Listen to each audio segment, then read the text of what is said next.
सो now हम plate and saucer के लिए क्वेश्चन करेंगे।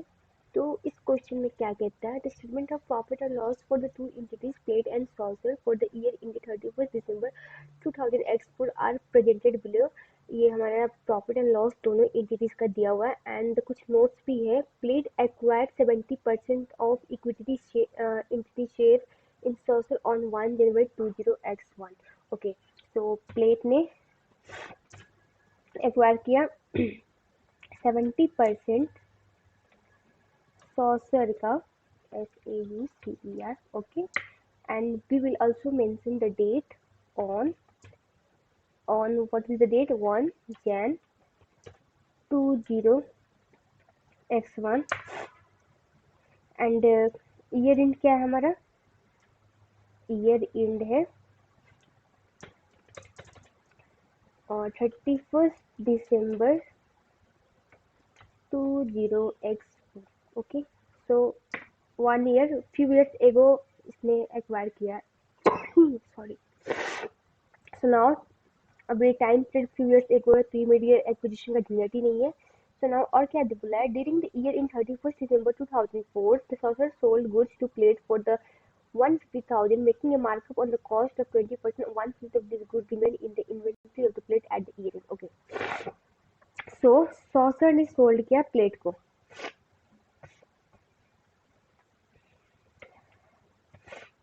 प्लेट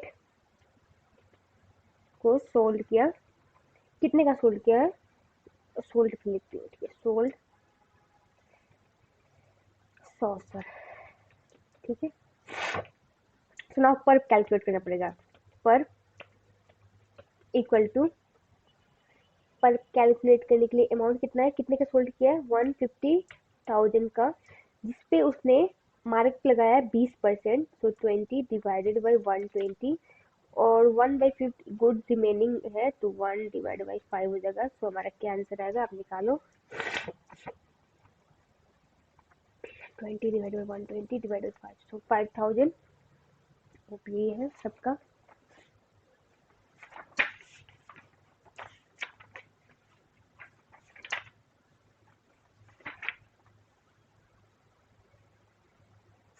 नाउ उसके बाद क्या बोलता है, and 1 October 2004 Plate made a 1 million loan to Saucer. Interest is charged 6% annually in arrears. Okay, so loan किसको दिया, प्लेट, प्लेट ने दिया लोन, किसको दिया, सॉसर को, ठीक है।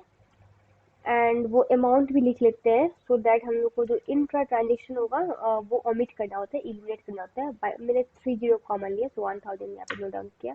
एंड इंटरेस्ट भी हम लोग इलिमिनेट करेंगे। इंटरेस्ट कितना हो जाएगा, तो 6% है आपका, ठीक है। लोन अमाउंट है आपका 1000, लिख लेते हैं 30 कॉमन। एंड कितने महीने हुए, कब दिया था, अक्टूबर में, अक्टूबर नवंबर दिसंबर 3 महीने हुए, तो 3 डिवाइड बाई 12। तो आपका आंसर क्या आएगा, आप कैलकुलेट करो, 1000 डिवाइड बाई 4, 6 डिवाइड बाई 100, सो 15 आ जाएगा आपका, ठीक है। अब नाउ हम लोग बनाते हैं consolidated profit and loss. So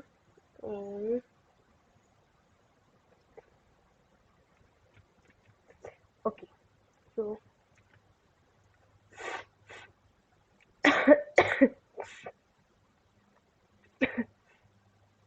now अब हम लोग 1 बाई 1 करते हैं, पहले रेवेन्यू लेते हैं, ठीक है।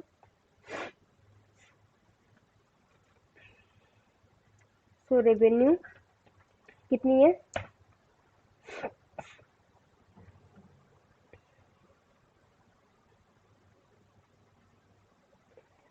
1500 प्लस 700 माइनस सेल भी किए आपस में, तो वो 150 माइनस करेंगे। सो हमारा क्या आंसर आएगा, आप निकालो, 1500 प्लस 700 माइनस 150 करोगे तो आपका आएगा 2050, ठीक है।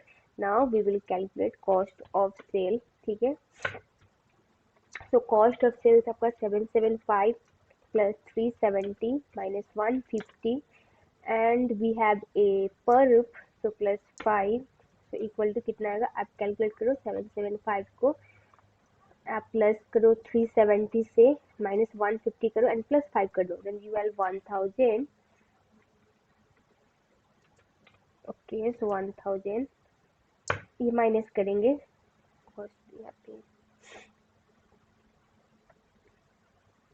यहाँ पे सब ट्रैक ले लेती हूँ, ठीक है। So now we have a gross profit, कितना आएगा 2050 में से अगर आप 1000 घटाते तो 1050 आएगा एज योर ग्रॉस प्रॉफिट, ठीक है। ये आ जाएगा ग्रॉस प्रॉफिट, ठीक है। नाउ अब हम लोग क्या करेंगे, क्या है आपका एडमिनिस्ट्रेटिव एक्सपेंस। एडमिनिस्ट्रेटिव एक्सपेंस वो कितना आ जाएगा आपका, what you are having, 3 bracket में डालती हूँ, 317 plus 135, then you will have amount 317 plus 135 करोगे तो माइनस 452 करोगे, तो आपका आएगा ऑपरेटिंग प्रॉफिट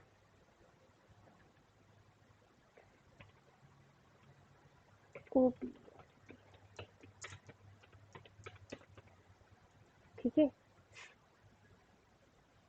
आप माइनस करो 1050 से कितना आएगा 598, आई थिंक ऑपरेटिंग प्रॉफिट आएगा आपका। सो नाउ अब इंटरेस्ट पेबल को हम लोग ओमिट करेंगे, बिकॉज इसने बोला है कि इंटरेस्ट लोन दिया है तो इंटरेस्ट पेबल होगा, ये चार्ज करेंगे। हम लोग ने भी कैलकुलेट किया तो ऊपर में कितना आया था 15 थी, ओमिट करेंगे। अब फाइनेंस कॉस्ट लेस करेंगे, ठीक है। इसको बोल्ड कर देती हूँ।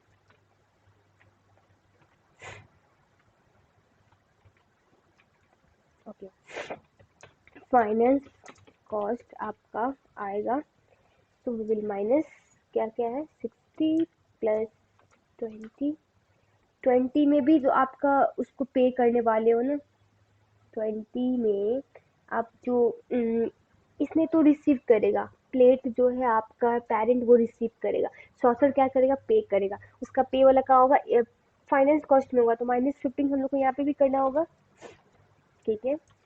एंड देन हमारे पास कितने आएंगे 60 प्लस 20 माइनस 15, यू आर 65, 65 हम लोग माइनस करेंगे तो हमारा कितने आंसर आएंगे, -598 में से करोगे तो 533 आएगा। ये हमारा प्रॉफिट बिफोर टैक्स पीबीटी, ठीक है। नाउ अब टैक्स माइनस करेंगे, टैक्स हमारा क्या दिया हुआ है, टैक्स कितना कितना है आपके पास, इनकम टैक्स 96, सो ब्रैकेट में करके 96 प्लस डालती हूँ 45, ठीक है, माइनस करना है हम लोग को। सो 96 प्लस 45 डालोगे कितने आएगा 141, माइनस करना होगा हम लोग को, ठीक है। तो कितना आएगा -533 करो, you will have 392 as a profit for, ठीक है, profit for the after tax. अब नाउ हम लोग को ना इसमें से एनसीआई का पोर्शन निकालना है। एनसीआई का पोर्शन निकालने के लिए अब देखो यहाँ पे मैं कैलकुलेशन करूँगी। अब पेरेंट का प्रॉफिट कितना है 130, ठीक है, और कौन किसको सेल कर रहा है, सॉसर कर रहा है उसको पेरेंट को, ठीक है। तो यहाँ पे दिया हुआ है ना सॉसर सोर गुड्स मीन्स सब्सिडरी पेरेंट को सेल कर रहा है, तो हम लोग जो पर्क निकाले थे वो माइनस करेंगे यहीं पे। तो यहाँ पे आप करोगे -130 माइनस 5, उसका लोगे कितने परसेंट 30%, तब आप देखो कितने आते हैं,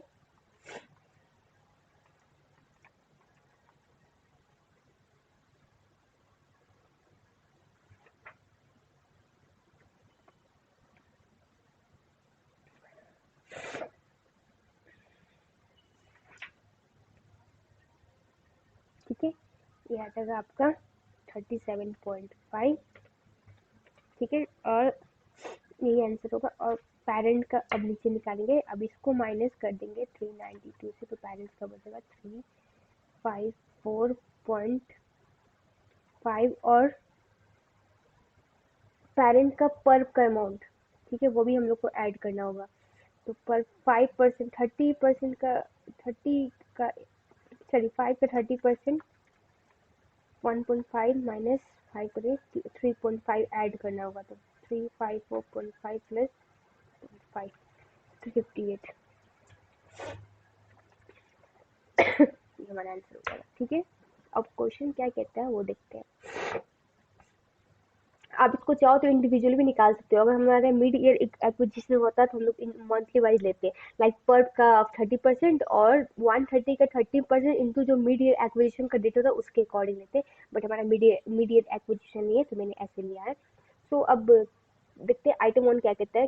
select the formula which correctly calculate cost of sales. Cost of sales कैसे कैलकुलेट किया हम लोगों ने, 775 किया, फिर प्लस 370 तीनों है, ठीक है, एंड माइनस 150 किया था। हमारे पास दो ऑप्शन बचते हैं, फर्स्ट इलिमिनेट हो जाएगा एंड देन प्लस 5 किया, सो प्लस 5 ले, इट मीन सेकेंड हमारा आंसर हो जाएगा। ठीक है, सो नाउ अब हम लोग calculate select the formula which calculate finance cost. Okay, finance cost कैसे कैलकुलेट किया हम लोगों ने, 60 किया प्लस 20 किया एंड माइनस 15 कैसे किया हम लोगों ने, इंटरेस्ट कैलकुलेट किया। इंटरेस्ट कैसे कैलकुलेट किया, 6% 1000 का लिए इंटू 3/12 किया, it means last one is our correct option answer. So item 3, select the formula which correctly calculate the non-controlling interest share of the consolidated profit for the year. Okay, so कैसे हमने calculate किया, जो subsidiary का profit after tax का NCI का percentage, ठीक है, minus जो हमारा अनरियलाइज प्रॉफिट ऑफ इन्वेंट्री उसका भी 30% लेंगे। सो हमारा ये this one is our correct, नहीं नहीं no no no no no no no, या our first option is correct. ठीक है, 30 एनसीआई का जितना परसेंटेज प्रॉफिट आफ्टर टैक्स वो लेंगे एंड एनसीआई का शेयर जितना लगे रहेगा, लाइक 30% ऑफ द जो पॉइंट कैलकुलेट किया वो लेके हम लोग माइनस करके आंसर निकालते हैं। जो first one is correct, so tax 2। Plate is considering the purchase of shareholding in another entity, and if purchase this investment would be then defined of associate. Okay, select which of the following is correct accounting treatment for associate in the consolidated statement of financial position. Okay, all the assets and liability of the associate are cross-cast on the one line by line basis of with other asset and liability of the group. नहीं, ये हमारा correct answer नहीं है, because हम लोग one by one subsidiary के case में करते हैं, एसोसिएट के केस में एसेट और लाइबिलिटी को वन बाई वन ऐड नहीं करते हैं। Second option, the group share of the net asset of associate are crosscast on line by line basis with all the other asset and liability of the group, नहीं ये भी नहीं है। So net interest in the associate is included as one line entry as non-current asset investment. Yeah, this one is correct. So B, वो देखो क्या होता है ना, एसोसिएट तब भी होगा जब पेरेंट के पास एक सब्सिडरी है। अगर एसोसिएट का इक्विटी अकाउंटिंग नहीं करेंगे अगर पेरेंट्स के पास सब्सिडरी नहीं है। अगर पेरेंट्स के पास सब्सिडरी है और वो एसोसिएट लाइक इक्विटी अकाउंटिंग कर रहा है, तो बस उसका जितना भी इन्वेस्टमेंट होगा वो नॉन करेंट एसेट में जाके एक लाइन में इन्वेस्टमेंट जितना होगा कॉस्ट पे प्लस जो भी प्रॉफिट आया होगा शेयर, वो हम लोग ऐड करके दिखाएंगे।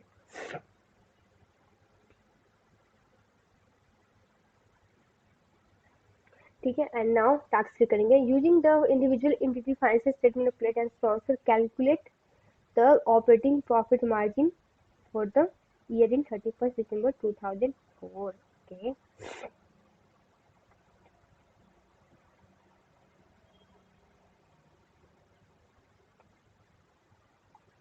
so now operating profit calculate करना है। ठीक है,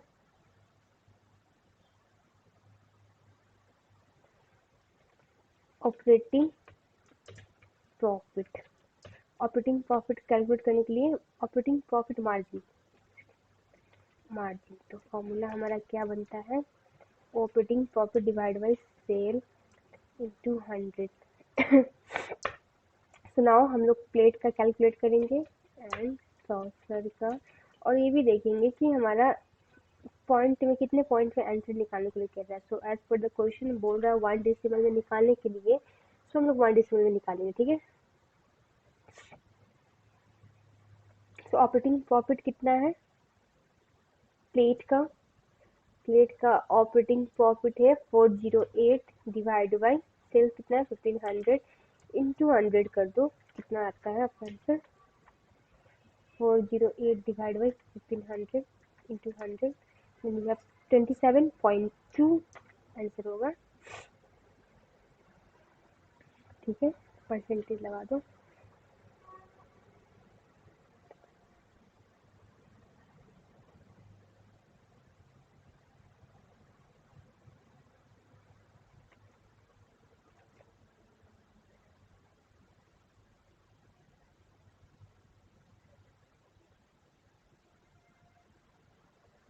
ओके, तो अब सॉसर का कैलकुलेट करते हैं। सॉसर का कितने operating profit 195 divide by 700 into करेंगे 100, then you will have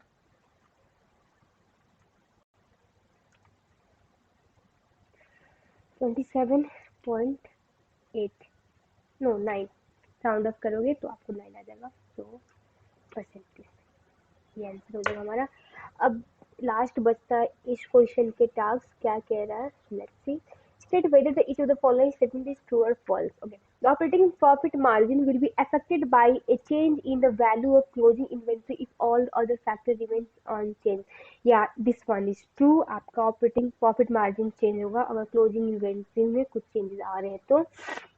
So operating profit margin is not affected by the interest and finance charge incurred during the accounting period. Yes, ये भी correct है because हम लोग interest and finance charge जो भी होता है हम लोग operating profit margin में से घटाते हैं, उससे पहले तो कुछ हुआ नहीं रहता है, so operating profit नहीं affect होगा, so operating profit margin में नहीं affect होगा हमारा। ठीक है, so now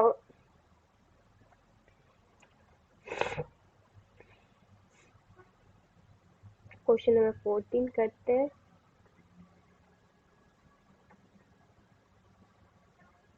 Okay, the statement of financial position for the port and Standard Starboard as at 31st December 2006 are given below. So हम लोग को बोला गया है नीचे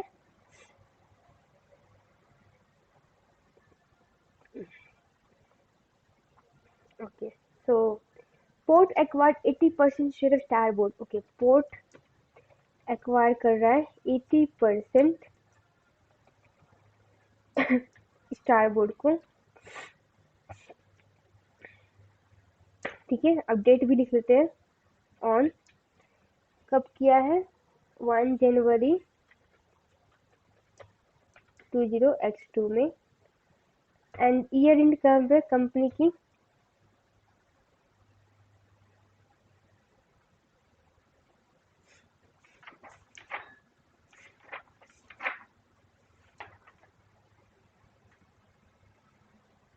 okay, so year and company के 31 दिसंबर 2006 है, 31 दिसंबर 2006, नो प्रॉब्लम, ये हमारा मुझे एक्विजिशन भी नहीं कहलाएगा। So now retained earning of the starboard was इतना the fair value of non-controlling interest in the starboard at the date of the acquisition was 80,000. Okay, so at the date of acquisition, the fair value of net asset of Starboard approximated to their carrying amount with the expected of plot of land.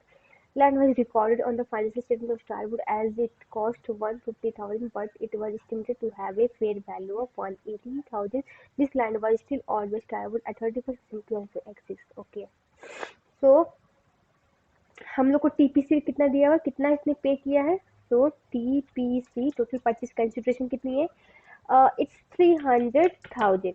ठीक है, and so now अब हम लोग direct non current asset net asset निकालते हैं subsidiary की। Net asset of starboard कितना at acquisition, ठीक है, एंड एट रिपोर्टिंग डेट कितना आता है। सो नाउ शेयर कैपिटल, हम लोग शेयर कैपिटल ओके, तो शेयर कैपिटल जो रिपोर्टिंग डेट होगा सब्सिडरी का वही डालेंगे, तो इसमें 60,000। ओके, यहाँ पे भी 60,000 आएगा, and we have share premium है क्या, हाँ है, शेयर प्रीमियम भी हम लोग डालेंगे रिपोर्टिंग डेट का 10,000, तो यहाँ पे भी 10,000 डालो आप। Then we have a retain earning reporting date का रिपोर्टिंग डेट पे डालो, कितना है 250 sorry and at acquisition date का आपको एडिशनल इंफॉर्मेशन में दे रखा है, so we don't have to do anything.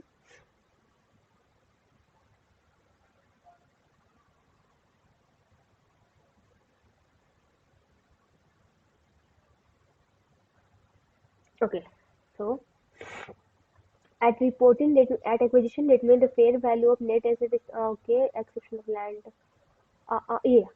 At acquisition date the retained earning of Starboard was 150,000, so we will यहाँ पे 150 123 करेंगे।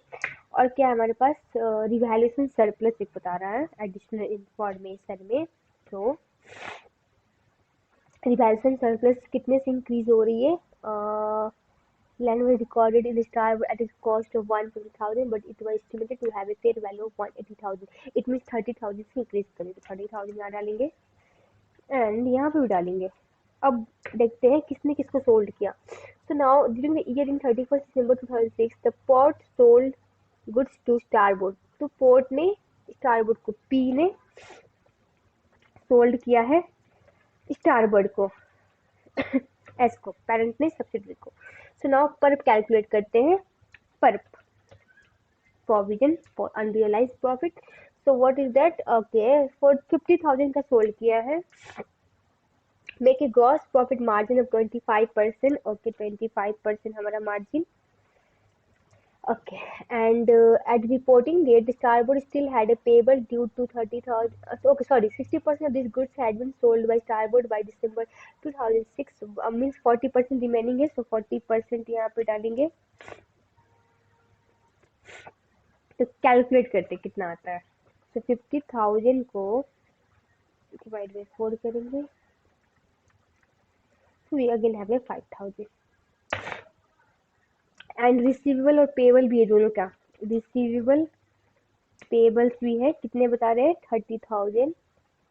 ओके, सो नाउ अब हम लोग करते हैं गुडविल निकालते, नहीं गुडविल नहीं, अभी इसको टोटल करते हैं।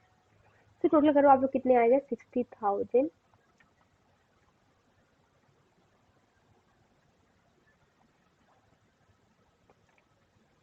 ओके, सो 350 आएगा ये। एंड इसको भी टोटल करो आप लोग, देन यू हैव 60 + 1 + 30, फिर 250 आएगा ये। Okay, 250,000, 250, 126। Now post acquisition reserve निकालते हैं हम लोग। पोस्ट एक्विजिशन रिजर्व आपका कितना आएगा? आप इन दोनों को माइनस करोगे तो आपका 100,000 आएगा, है कि नहीं? तो अब इस 100,000 को पेरेंट और सब्सिडरी में डिवाइड करते हैं। Means 80% of parent, 80% of post acquisition reserve, 100,000 का 80% 80,000 and 20% of post acquisition reserve 20,000 हो जाएगा। ओके, नाउ गुडविल, गुडविल निकालेंगे। तो एवरी फेयर वैल्यू पेड, कितना पेड किया पेरेंट्स ने? पेरेंट्स ने कितना पे किया है? उसमें दिया हुआ है आपका 300, 123। एंड देन एनसीआई ने कितना पे किया है? एनसीआई एवरी पेड, सो एनसीआई का कितना है? तो एनसीआई का हमारा यहाँ दिया हुआ है, दैट इज 80,000। ओके, सो 80,000 यहाँ डालेंगे। ओके, देन हम लोग माइनस करेंगे net asset at acquisition. Okay, so कितना आएगा? कितना है? 251234। देन वी विल हैव, हमारा गुडविल कितना हो जाएगा? आप करो, तो आपको 130 123 हमारा गुडविल आ जाएगा।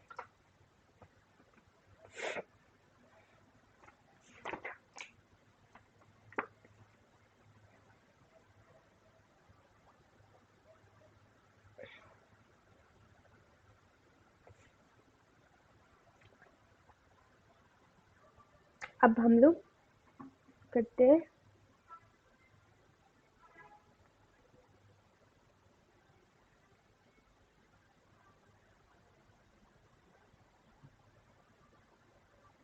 ठीक है, अब हम लोग करते हैं goodwill to add group return earning calculate करते हैं। ग्रुप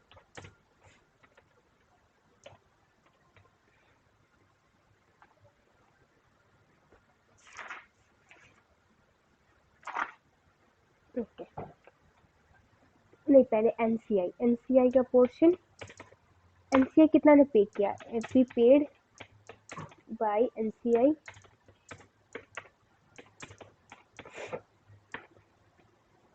कितना पे किया था उसने 80,000, और हम लोग प्लस करेंगे 20% ऑफ पोस्ट एक्विजिशन रिजर्व, कितना है वो 20,000 है, तो 20,000 यहाँ ऐड कर देंगे, so we will have all together 100,000। ठीक है, ये हो गया। now we will calculate group retained earning, ठीक है,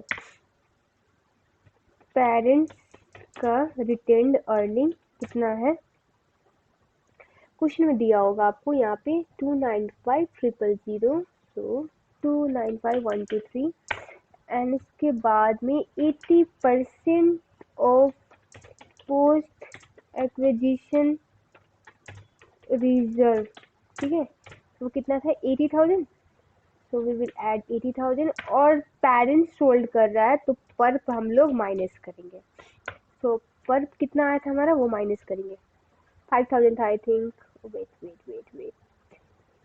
यस इट्स 5,000, तो हम लोग माइनस करेंगे 5,000, तो कितना आएगा आप कल करके देखो,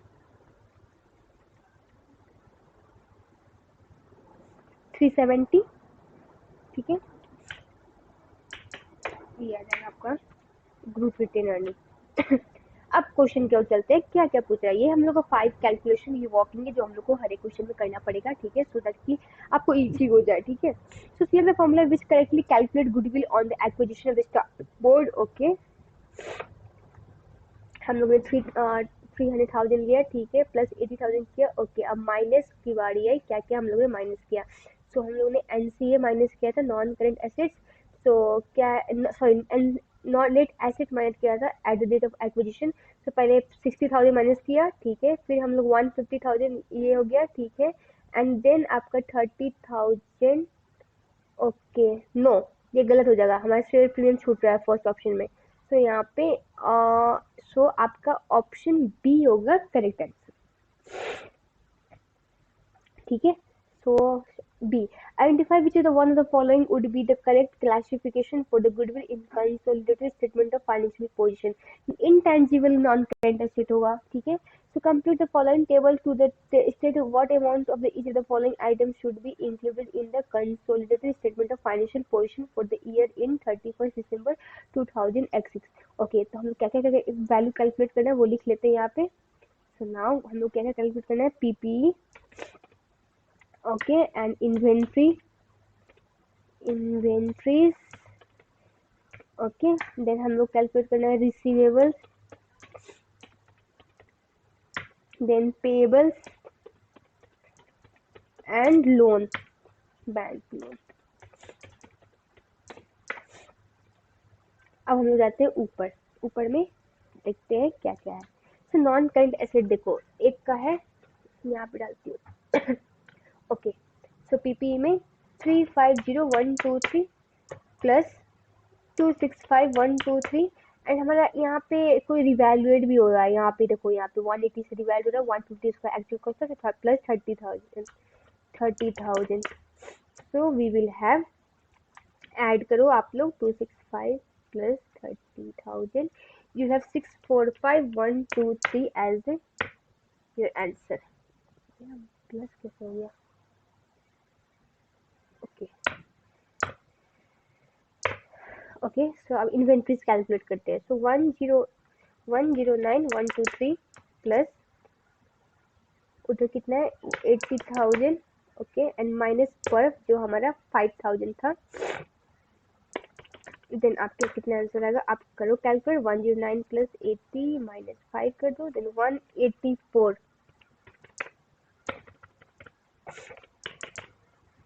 अब रिसीवेबल एंड पेएबल, रिसीवेबल कितने हैं 79,000 प्लस 95,000 देन हमारा रिसीवेबल एंड पेएबल कुछ ड्यू भी था, बोल रहा था क्वेश्चन में। यहाँ पे देखो, at the reporting date starboard still have a payable due to the port that is 30,000, वो माइनस करेंगे हम लोग 30,000। तो आंसर कितना आएगा, आप करो 79 plus 95 minus 30, so you have 144,123 as your receivable balance. Similarly payables का भी वैसे करेंगे। पेबल्स क्या है हमारा 155,123 एंड 60,000, आप फिर माइनस करोगे 30,000 बिकॉज इंट्रा रिलेटेड ट्रांजेक्शन है, सो 30,000। Okay, so what do you have balance final 155 plus 60 minus 30, you will have 185 123। Okay, so loan, loan कितना कितना है, एक के पास 3,123 प्लस 85,123, सो आपका हो जाएगा 385,123। ठीक है, ये बैंक लोन, ये हमारा ये टास्क खत्म। अब क्या बोलता है नेक्स्ट देखें। Okay, what amount should be included in the consolidated statement of financial position for non-controlling interest as December 2006? NCI का हम लोग ने कैलकुलेट किया है, यहाँ पे ये अमाउंट जाएगा आपका। ठीक है, so now what amount should be included in the consolidated statement of financial position for the retained earning? Okay, वो भी हम लोग ने कैलकुलेट किया है, वो ये रहा, ये 370 जाएगा। ये यहाँ पे मैं डाल देती हूँ टैक्स ए का, टैक्स ए ये टैक्स बी का आंसर है। So now, okay, port is considering making an investment in another entity, a sin which would be accounted for an associate. Okay, which two of the following factors would be relevant when accounting for an associate? Okay, so control F and SN, control होता है क्या associate के case में? नहीं, इसमें बस significant influence होता है, so ये हमारा आंसर नहीं है। Exercise significant influence over SN, yeah, this one is our correct option. Owing measure of the ordinary share of SN, तो ये subsidiary कहला जाएगा, associate रहेगा नहीं, so ये हमारा incorrect है। Fourth, owing between the 20% and 50% of ordinary share of Aston, हाँ ये हमारा करेक्ट ऑप्शन है। अकाउंटिंग फॉर गुडविल वो सब्सिडरी केस में होता है, accounting for NCI in Aston ये भी नहीं होगा क्योंकि वो सब्सिडरी के केस में होता है। ठीक है, so tax 5, state whether each of the following statement is true or false. Okay, if gross profit margin of the business improve, then the current ratio will also improve. Gross profit margin क्या आपको लगता है लेना देना उससे है? False, क्योंकि gross profit margin में आपका करंट एसेट, करंट रेशियो आपका current asset minus current asset divide by current liability होती है, और ग्रॉस प्रॉफिट मार्जिन तो आपका gross profit divide by sales है, तो कुछ कनेक्शन नहीं है, तो false. If bonus issue on share is made, this will have no impact upon the current ratio. हाँ, this one is true because bonus issue होती है जो share capital and share premium को यूज करती है, सो ये हमारा करंट रेशियो कुछ इम्पैक्ट नहीं करेगा, तो ये भी हमारा सही है, ट्रू है।